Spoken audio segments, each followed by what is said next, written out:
heart of Delta States, Nigeria, where the forest breathed with ancient secrets and the red earth kept the footprints of ancestors like pressed prayers, there lived the boy named Ogene Ochuko. In his native Yoruba language of Jese Kingdom, the name meant God is my support. Everyone in Jese village agreed it was a fitting name for the chief priest's son, because even as a toddler, the boy seemed to lean on something the rest of them could not see. Jese was not like the bustling cities with their honking cars and flashing lights. Here, time moved differently. It did not rush. It arrived. Ochuko ate with family, with the crow of roosters and the rhythmic thumping of pescos pounding a goon boiled ripe plantain mixed with well-colored seedless starch in wooden mortars. The women worked with the skill of avoiding lumps, their wrists turning like water.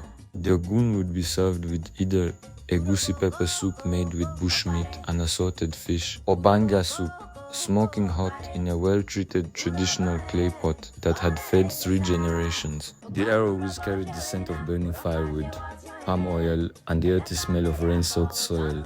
It was the smell of home. It was the smell Ochuko would carry in his chest for the rest of his life, long after he had left, long after the red dust no longer clung to his feet. Even in winter, in Calgary, when the air turned sharp and sterile and the world was buried under cold silence, that memory would rise, warm, alive, and stubborn, refusing to fade. Ochuko was 11 years old, with skin the color of polished mahogany, and eyes that sparkled with a curiosity that could not be beaten out of him. He was lean and quick, always running like an antelope escaping the bullet from the barrel of the best hunter. He ran to school, he ran to the stream, he ran to help his father gather herbs in the forest. He ran even when no one was chasing him, as if his legs knew something his heart did not. Keep moving, or the world will catch you. But despite his constant motion, there was something peaceful about him. Something old and wise that lived behind his young eyes.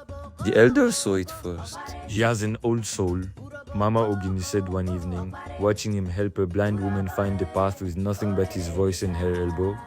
That boy was here before. Chief Priest Akpofir heard them. He said nothing.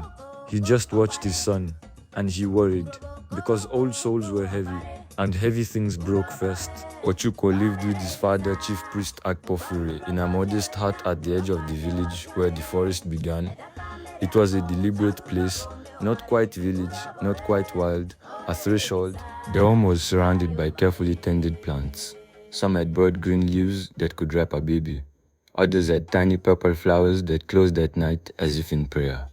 Some looked ordinary, just weeds, to an untrained eye, but held extraordinary healing powers that could stop blood, cool fever, or call a wandering mind back into the body. The hut itself was built with red clay walls and a thatched roof that had been retouched so many times it looked like layered wisdom. Each layer was a year. Each year was a storm survived. Inside, dried herbs hung from the ceiling in bundles, filling the air with a complex mixture of scents, bitter, sweet, sharp, and earthy all at once. It was the smell of possibility, of pain that could be answered. Gourds and clay pots lined the walls, each containing different medicines. Some were labeled with chalk marks only Akpofir could read. Some were not labeled at all. The ones with no name, he told Ochuko, are the ones you must ask before you use. If they say no, you listen. Behind the hut was a large expanse of land, the cassava and yam barn, a large herd of native goats. Ekpi or Omo Okri, a great number of native chickens jumping around, like a swarm of crickets escaping a burning field, duck fowl, and others. The animals were not just food, they were students. Akpofir taught Ochuko to watch them. When the goat refuses to eat a leaf, he said, you do not eat that leaf. When the chickens fight over a seed, you dry that seed. It is strong. Chief Priest Akpofir was a tall man with graying hair and hands that moved with precise intention. He always dressed in a tied wrapper, wore traditional chief's beads that clicked when he walked, and carried the chief priest's staff of honor, a length of yuan wood polished by palms and time. On his shoulder hung a small, treasured bag made of jute. It had been handed down through generations. The bag carried ancient, mystical, secret working tools, cowries that had heard 1,000 questions, gourds that had held 1,000 cures, a kola nut with for lobes that had never rotted, a whisk of horsehair that could sweep sickness off a mat. The villagers respected him deeply.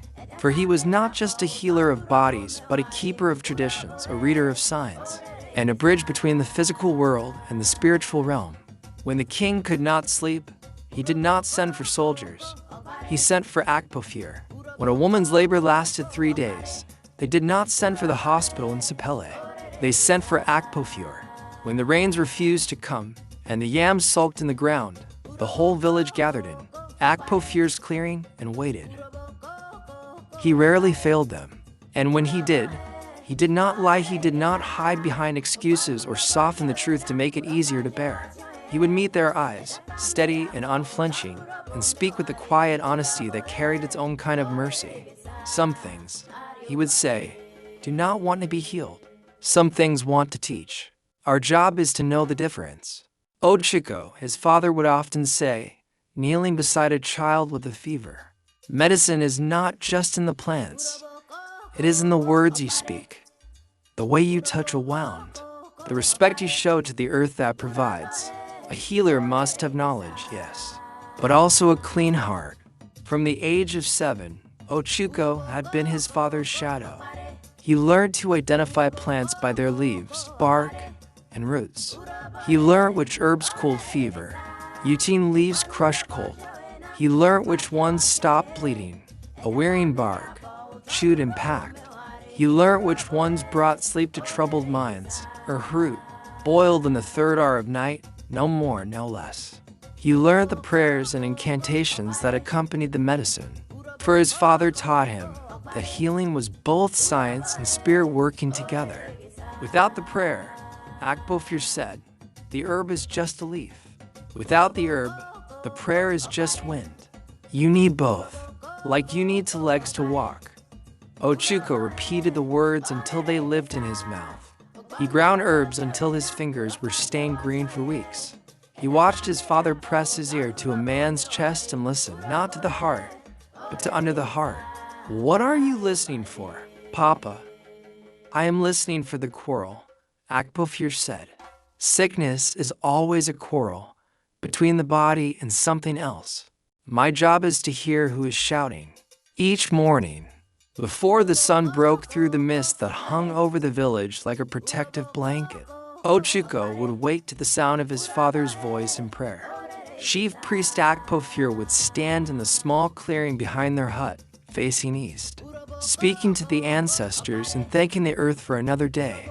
His voice was not loud. It did not need to be. The air carried it.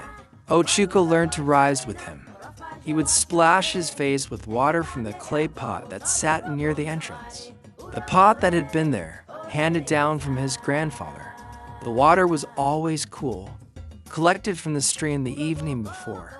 After washing, he would join his father in the clearing, kneeling on the packed earth while Akpofir made small offerings, a few drops of palm wine.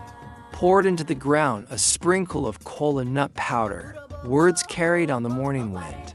Why must we do this every morning?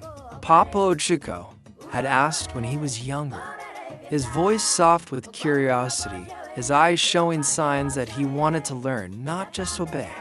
His father had smiled, that gentle smile that crinkled the corners of his eyes. The world gives to us constantly, my son. The air we breathe, the food we eat, the plants that heal. Should we not give something back? Gratitude is the first medicine. It keeps the heart from growing bitter. Ochuko did not understand it at 6. He understood it at 10, when he saw a man who had stopped saying thank you. The man's face was hard. His healing did not work. His herbs were right. His hands were right. But the sickness stayed. His heart is bitter, Akpofir whispered to Ochuko afterward. So the medicine turns bitter in his hands. Remember that. Ochuko remembered. After the morning prayers, there was breakfast, usually roasted yam and plantain with palm oil and dried fish, or akamu, the fermented corn pap that slid down the throat like liquid comfort and wedged as support with akara, fried ground beans. Meals were not fast. They were conversations. Who did you dream of? Akpofir would ask. Why does the goat limp today? What did the rain say last night? Ochuko learned that a healer's first tool was attention. Then came the second school, St. Michael's Primary. It was a single block of cement, with a roof that leaked in June and a bell that was really a piece of iron and a stick. Mr. O'Gale taught science and believed the cane was a teaching tool. He was not cruel. He was convinced. Ochuko was good at school, not because he feared the cane, because he feared not knowing. He wanted to know why water rose in a straw, why metal got hot, why the pictures in his textbook showed men in white coats looking into microscopes, and none of them looked like Papa. He came first in class, every term. The prize was always a book. He read them twice, once for school, once for him. The other children called him Bookhead. They did not mean it kindly. One day, Dave pushed him. Bookhead, your father talks to trees. Are you going to be mad too? Ochuko did not push back. He opened his book. He read aloud. About electricity, about cells, about the heart having four rooms. Dave listened. Despite himself, he listened. When Ochuko finished, Dave said, "My mama's heart is sick. Can your book fix it?" Ochuko closed the book. "No," he said, "but my papa and I can try." They did, and Mama Dave lived. After that, no one called him Bookhead again. They called him Ochuko to head. It was not an insult. He was still a child. He still wet the mat. It happened less now, once a month. Maybe when he drank too much water at night. Maybe when he dreamed of running and could not stop. He hated it. The shame was a stone in his stomach. One morning, Mama Ease found the wet mat. She was tired. Her voice was sharp. "Ochuko again? You are 11. You want to be a doctor. Doctors don't wet bed." He hung his head. He could not look at her. Akpofur walked in. He saw the mat. He saw the boy. He did not speak to Ochuko. He spoke to Mama Ease. Akpofur walked in. He saw the mat. He saw the boy. He did not speak to Ochuko. He spoke to Mama Ease. "Bring me the bucket." She brought it, a plastic bucket, half full of water. Akpofur took it. He walked outside. He poured the water on the ground, slowly, with respect.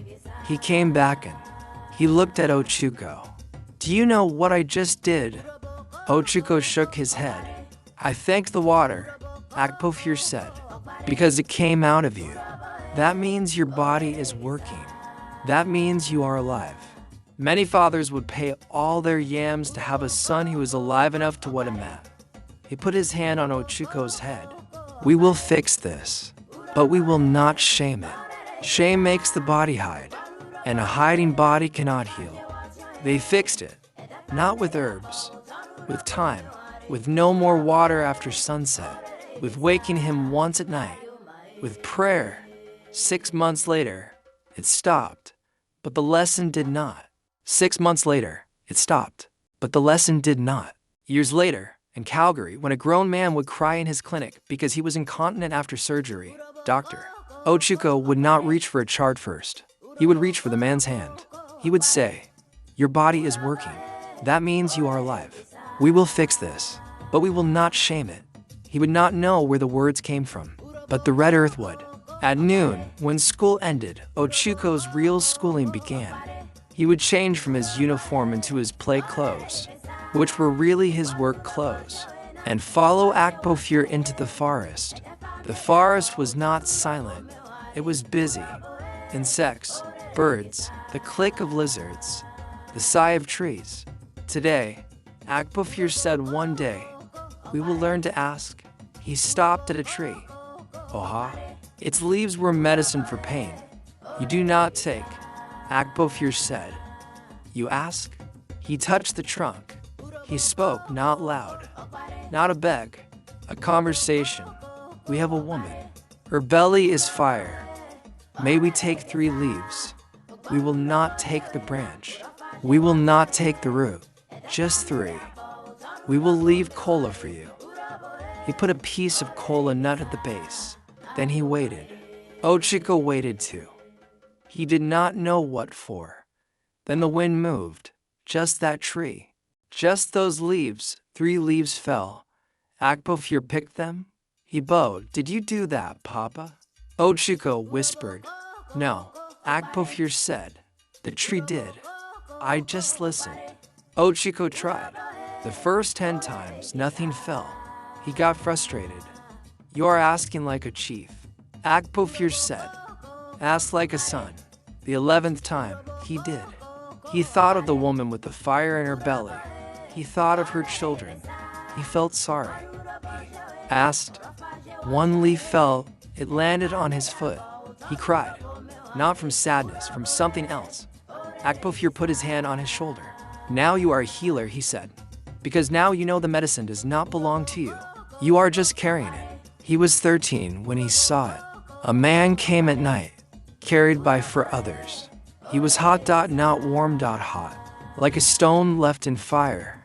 He was talking, but not to them. To the air, to someone. Witches, he said. They are in my blood. The men were scared. Chief priest, he has been like this 3 days. The hospital gave him injection. It did not work. Location, next. Hut compound, night, tone, focused, mystical, diagnostic visual. Akpofir does not touch the man yet. He touches Ochuko's shoulder. Akpofir, watch. Action, he kneels. Puts his ear near the man's mouth. The man rambles about witches. Akpofir's eyes are closed. He's not listening to the words. He's listening to the spaces between the words. Audio, the man's fevered rambling fades under the sound of Akpofir's own breathing. And on. Akpofir opens his eyes. He knows. Then he stood. It is not witches, he said. It is grief. His son died last month. He did not cry. Now the grief is hot. It is burning him from inside. How do you cure grief, Papa? Ochuko asked later. You do not cure it, Akpofir said. You seat it. You give it a chair. You let it speak. Then you walk with the man until it is not so loud. They did for 7 nights. They gave the man herbs. Yes, for sleep, for coolness. But mostly, they sat.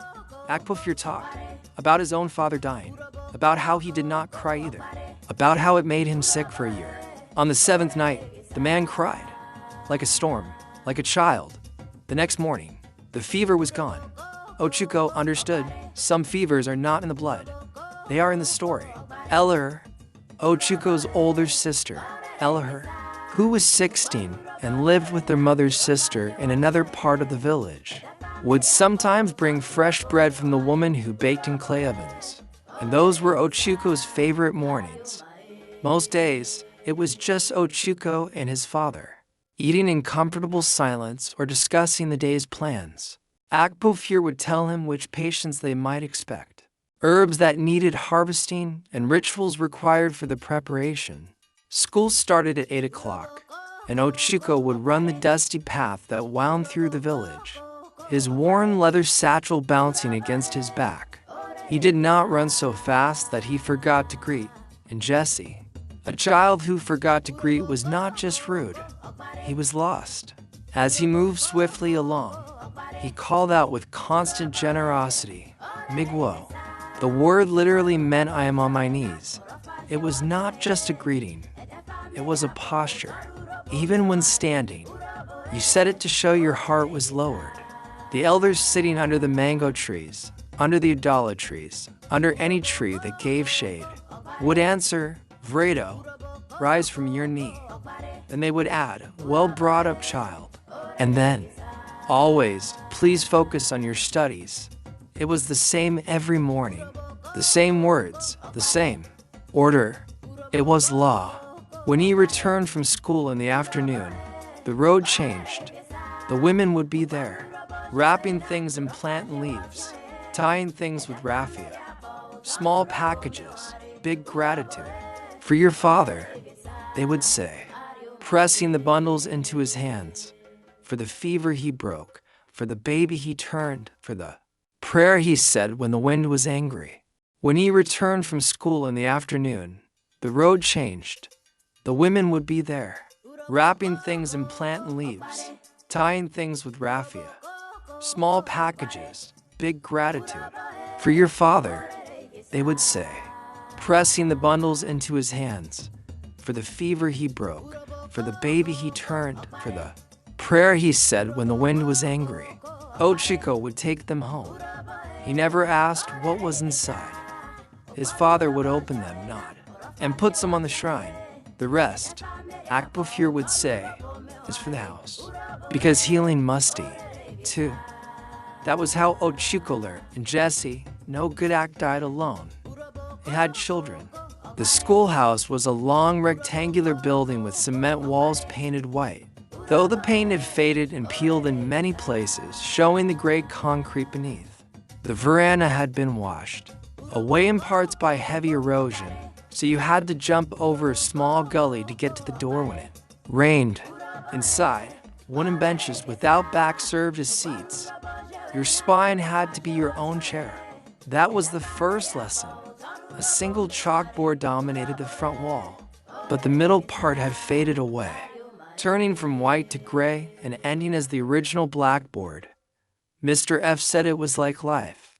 The middle is where things get used up. The roof was zinc.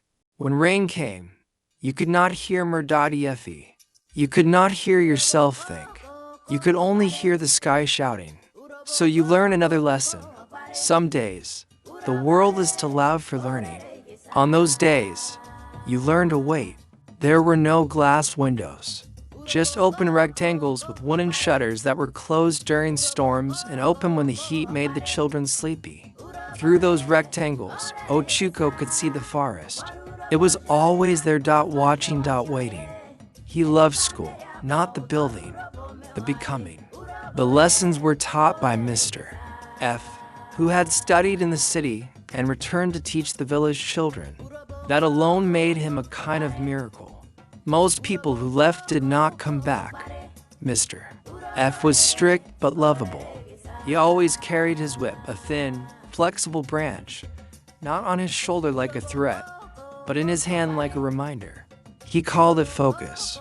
The students had nicknamed him Spare the Rod and Spoil the Child, but they said it with love, because when he beat you, it was not for hate, it was for waste. Why are you wasting your brain, the higiator? He would say, and the whip would kiss your palm. One kiss, not 10. Your brain is not yours alone. It belongs to your mother, to this village. Do not spoil our property. Then he would put the whip down and teach. And when he taught, he was another man. He made numbers dance. He would write to +2 and say, now watch. And somehow, by the end, you were not adding, you were seeing. He made stories come alive.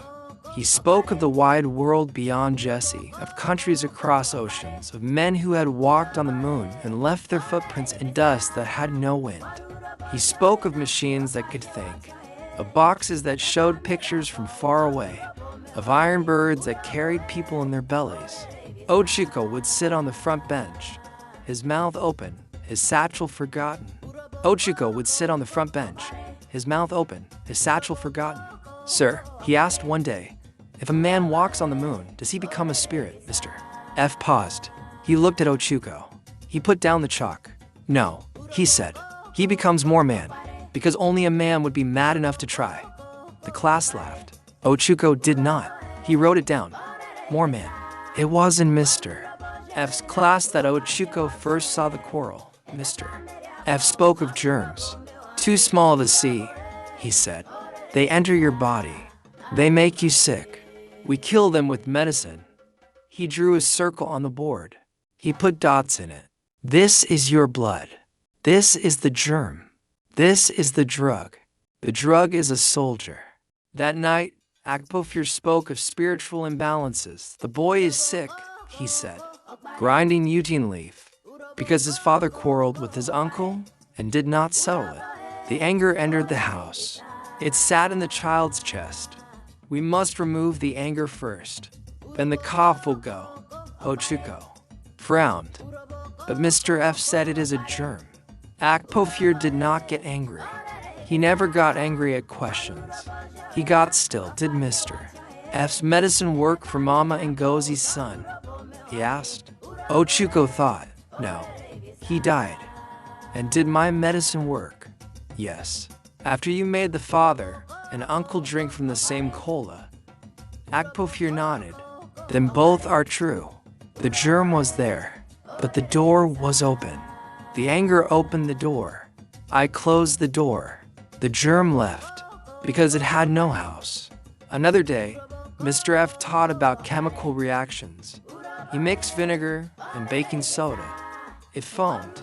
The class gasped. See, this is not magic. This is science. Everything can be explained.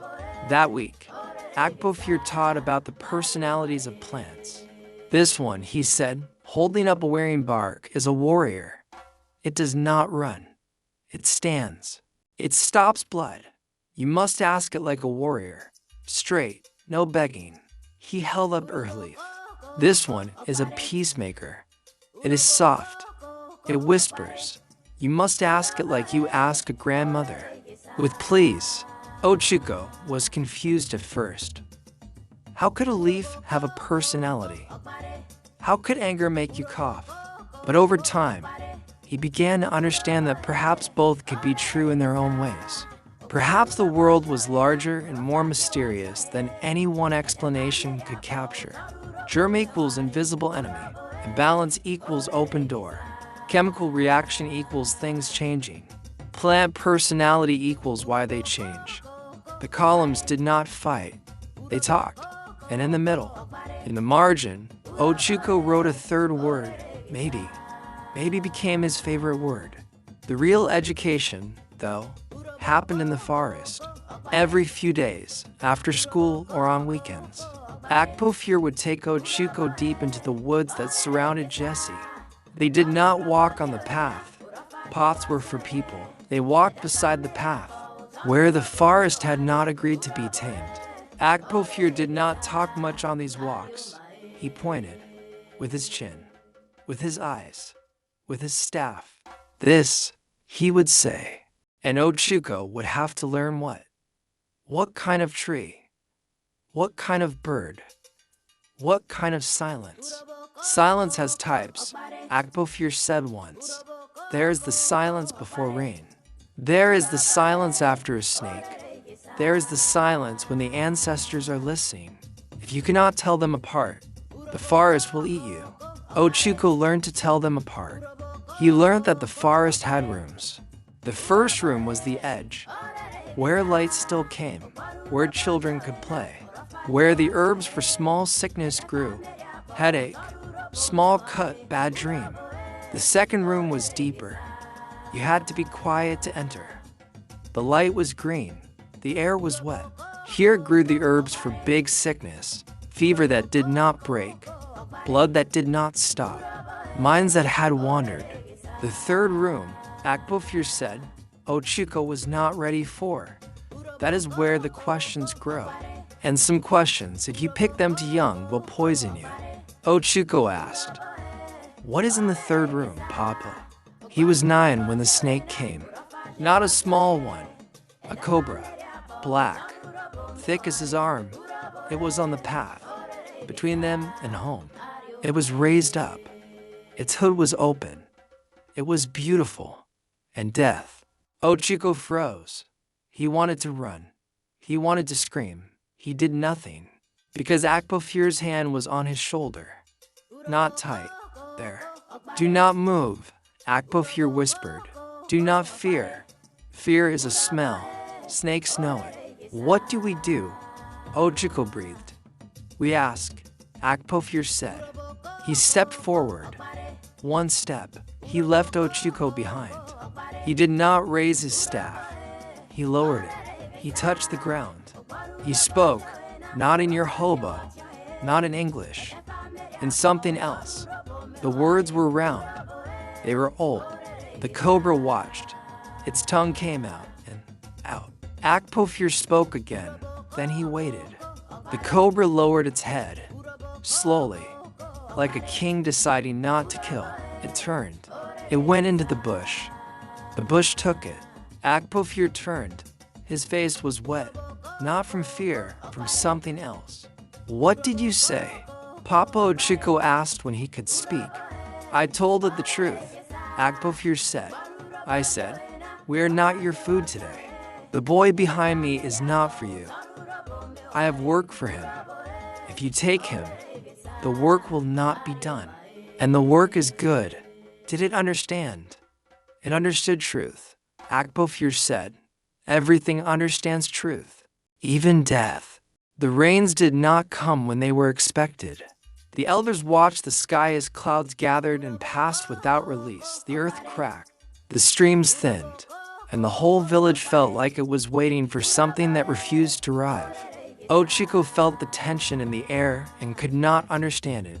To him, clouds meant rain, but the sky held back, and the waiting began to feel heavier with each passing day. Akpofir showed him that readiness mattered more than desire. The earth had to soften before it could receive what it needed. Even something as certain as rain had its own timing. Days passed without change. The heat deepened, and the waiting stretched on. Slowly, Ochuko stopped questioning every morning and began to sit with the silence instead. Then, without warning, something shifted. The wind carried a new scent, and the air loosened as if the world had finally exhaled. The rain did not rush. It came slowly, deeply, soaking into the earth instead of running off it. It was not a storm, but a quiet fulfillment. The rain had come, but not everything felt finished. Beyond the falling water, something else was gathering, something deeper than waiting. Ochuko felt it, the same way he had felt the first drop, before it fell, and this time, he did not know what was coming.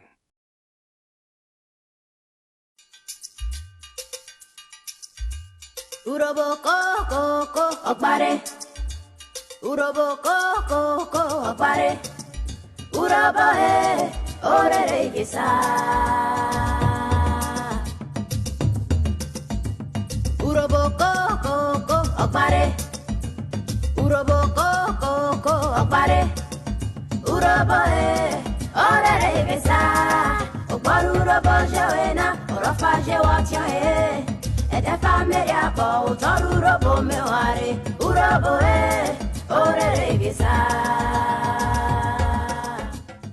People, and this is Dr. Global. Here with Smart Tech Wellness Business Travel, Food Culture, all in one place. Subscribe now and join the journey at Dr. Global. Always here for you.